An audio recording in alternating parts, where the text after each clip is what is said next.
You're listening to Clinicians Roundtable on ReachMD.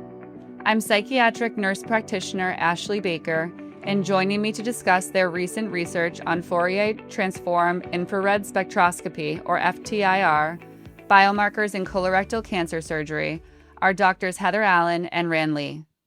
Dr. Allen is a full professor in the Department of Chemistry and Biochemistry, as well as the Department of Pathology at Ohio State University in Columbus.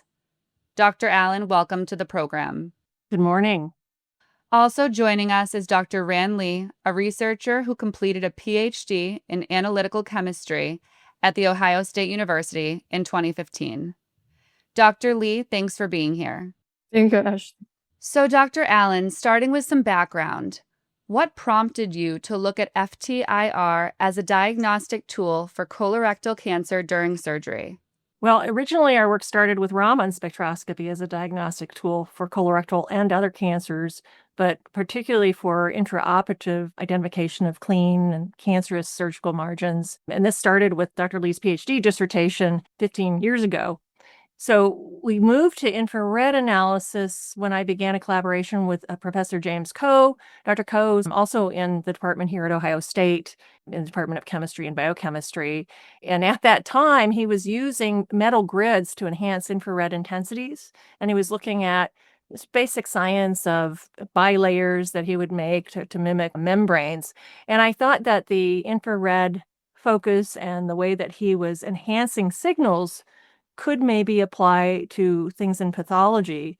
We applied for NIH funding for the infrared and received 2 years through an R21. And with that idea, we were using microtome slices and we were going to do the plasma enhancement from these grids. But the grant money ended up moving us really into infrared microscopy. So FTIR, spectroscopy, but in microscopy, so images. And so infrared as well as Raman. And so both of these types of vibrational spectroscopies really capture molecular vibrations. So you look at the molecular signatures to categorize what you see, and it gathers the vibrational fingerprint of molecules that you're probing.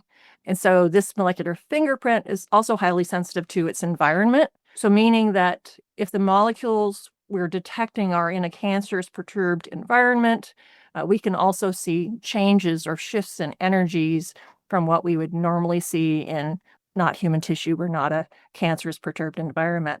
So these signatures, though, are somewhat difficult to discern in that you're really looking at small changes. It's a very complex signature. And so it's kind of like looking for a needle in a haystack in many ways. And turning to you, Dr. Lee, can you walk us through how you gathered and standardized the spectral data and why pulling from a range of sources was so important to your approach? So the data was collected from different colorectal cancer cases in the literature. So we also set some criteria to guarantee the data quality.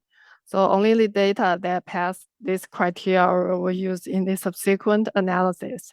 And because the data was collected from different sources, so they have different X values. So we have to standardize them to make sure they all have the same set of X values, which are actually the wave numbers. So this is achieved through a linear interpolation.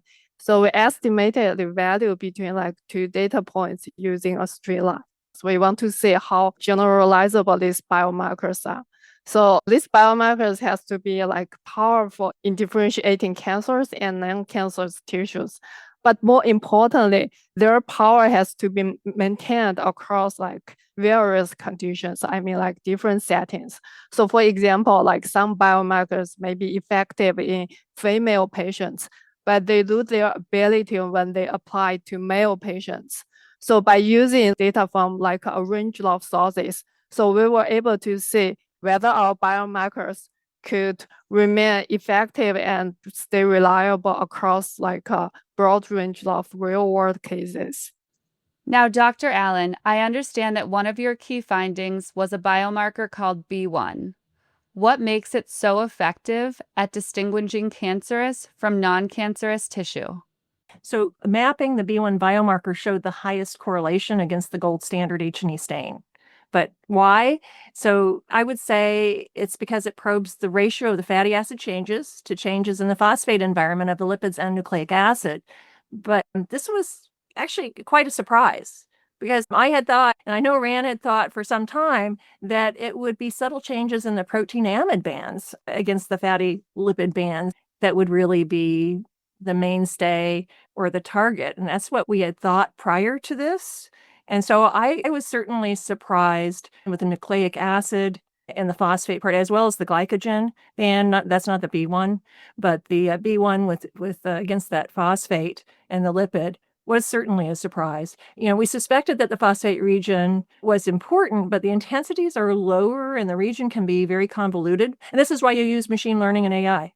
So you can't just take a spectrum and say, oh, this is cancer or not. It's not as simple as maybe an H&E stain in that way, because H&E stain has been developed over years and years, but it takes time. And even an H&E stain, by the way, is quite a bit subjective, and you will get different answers from different pathologists many times in that area as to where the margins are, et cetera. But with the molecular signatures, we knew the power of it, but it also took, in particular, Rand's approach. This was her novel approach of really taking the lasso and then the elastic nest and taking somewhat of a simple approach, taking the power of many different sources from many different libraries, not just our own lab, but gathering large amounts of information and then testing against our data. But then the B1 came out on top. For those just tuning in, you're listening to Clinicians Roundtable on ReachMD. I'm psychiatric nurse practitioner Ashley Baker, and I'm speaking with doctors Heather Allen and Rand Lee about how we can apply FTIR spectroscopy to enhance surgical detection of colorectal cancer tissue. So, Dr. Lee, if we continue to look at the results, what did you discover about the impact of combining biomarkers on accuracy? So combining biomarkers definitely improve the accuracy. But after including 2 or 3 biomarkers, adding more does not really help. So it can even introduce some redundant information without significantly improve the accuracy. So it's kind of like a balance between the number of the biomarkers and the accuracy. Coming back to you, Dr. Allen, as you analyzed tissue beyond the tumor itself, were there any patterns that hinted FTIR might be detecting changes earlier than we typically see with standard pathology?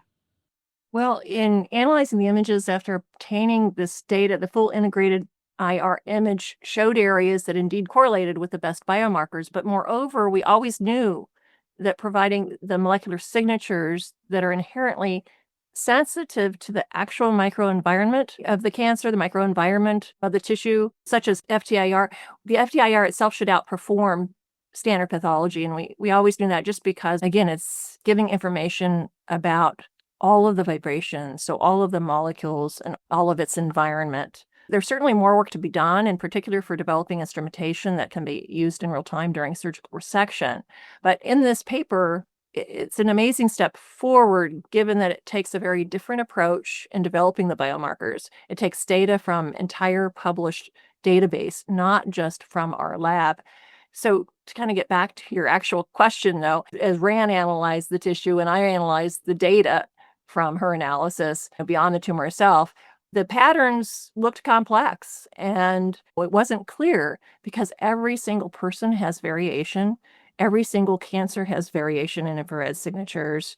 There's variability everywhere. And that's where, again, the approaches with machine learning and AI and taking samples from across the literature or infrared data from across the literature was so critical and so important to this work and on, I think, advancing the whole area of spectroscopy and molecular vibrational spectroscopy to the next level for colorectal cancer and beyond.